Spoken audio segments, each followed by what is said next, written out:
बिस्मिल्लाहिर्रहमानिर्रहीम। सामीन, मैं पाकिस्तान की कई मसाजिद का सफ़र इख्तियार किया है, कई जगह जाना हुआ और पाकिस्तान की कई मसाजिद में नमाज़ पढ़ने का मौका मिला।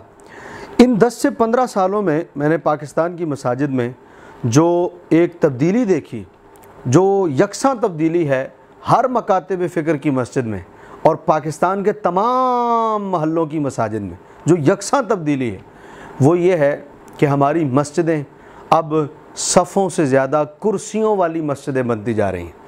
हर मस्जिद में 20-20, 30-30 कुर्सियाँ मौजूद हैं।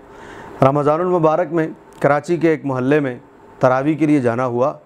आप यकीन करें, कम से कम मैंने लाइन से 50 से 60 कुर्सियाँ लगे हुए देखी, जिसमें एक अक्सरियत बैठकर वहाँ पर नमाज तरावी या फ़र्ज़ नमाज़ें अदा कर रही थी। क्या बनता जा रहा है? इतनी तेज़ी से कुर्सियों में इजाफ़ा हो रहा है। कल तक लोग मस्जिद में सफ़े देते थे, आज लोग सवाब के तौर पर कुर्सियाँ देने लग गए। मैं ये सवाल करना चाहता हूँ कि क्या इस 15-20 साल से पहले वाला अरसा आप देखें, बहुत हद है तो 15 साल, क्या इससे पहले लोग बूढ़े नहीं होते थे?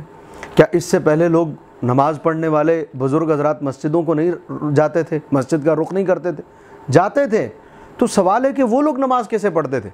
ये जो 15-20 सालों में मस्जिदों में कुर्सियों का इज़्दिहाम बनता जा रहा है, हम किस तरफ जा रहे हैं? हम क्या कर रहे हैं? आप समझेंगे कि लो जी, अल्लामा साहब ने एक नई बात निकाल दी, अब एक बंदा माजूर है तो वो क्या करे। मैं इस अहम मसले की तरफ अहलियान इस्लाम की तवज्जो दिलाना चाहता हूँ। खुदारा अपनी नमाज़ों को ज़ाया होने से बचाएँ।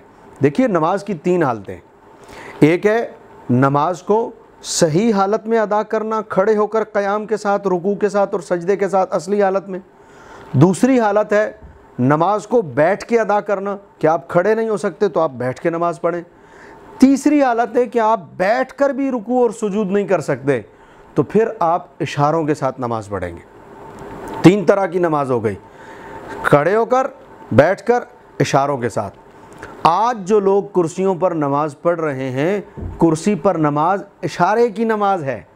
और ये सब लोग अगर बैठकर नमाज पढ़ें तो मैंने देखा है इनकी अक्सरियत बैठकर आसानी से नमाज पढ़ सकती है, क्योंकि ये बाहर से चल के मस्जिद में आते हैं, मैंने खुद देखा है। ये मोटरसाइकिल चलाते हुए आते हैं, मैंने खुद देखा है।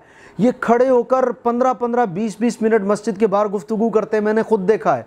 तो जो मोटरसाइकिल चला के आ सकता है, जो खड़े होकर बातें कर सकता है, जो पैदल चलकर घर से मस्जिद आ सकता है, वो बैठकर नमाज नहीं पढ़ सकता? वो बैठकर नमाज पढ़ सकता है। कुर्सी पर नमाज ये इशारों की नमाज है। अगर आप खड़े होकर नमाज नहीं पढ़ सकते, इमाम आज़म अबू हनीफा के नज़दीक जो शख्स रुकू और सजदा असली हालत में नहीं कर सकता, उससे क़याम साकित हो जाता है। तो जब उससे क़याम साकित हो जाता है, वो बैठ के नमाज पढ़े। बैठ के रुकू और सजदा करना बनिस्बत कुर्सी के ये ज़्यादा फजीलत वाला है। लेकिन अगर आप कुर्सी पर, आप नीचे बैठकर भी रुकू और सुजूद नहीं अदा कर सकते, तो फिर तीसरी नमाज है इशारों वाली नमाज। अब आप चाहे नीचे बैठ के इशारा करें, चाहे कुर्सी पर बैठकर आप इशारा करें, कुर्सी पर बैठने वाली नमाज इशारे वाली नमाज है। आखिरी बात इस मौजू पर यह है कि अगर खुदा न खास्ता आप इतने लागर, कमज़ोर या ऐसी बीमारी में मुब्तला हो गए हैं कि आपसे खड़े होकर और बैठकर नमाज अदा नहीं की जा रही, तो जब आप कुर्सी पर बैठें, कुर्सी पर बैठकर आप जो इशारा करेंगे वो रुकू का इशारा होगा, जो इशारा करेंगे अगला वो सजदे का इशारा होगा। उसमें हाथ घुटनों से आगे बढ़ाने की ज़रूरत नहीं है, घुटनों पर हाथ रखे रखे अगर रुकू के लिए झुक सकते हैं तो झुकें, और सजदे में जाने के लिए, सजदे का इशारा करने के लिए थोड़ा ज़्यादा झुकें।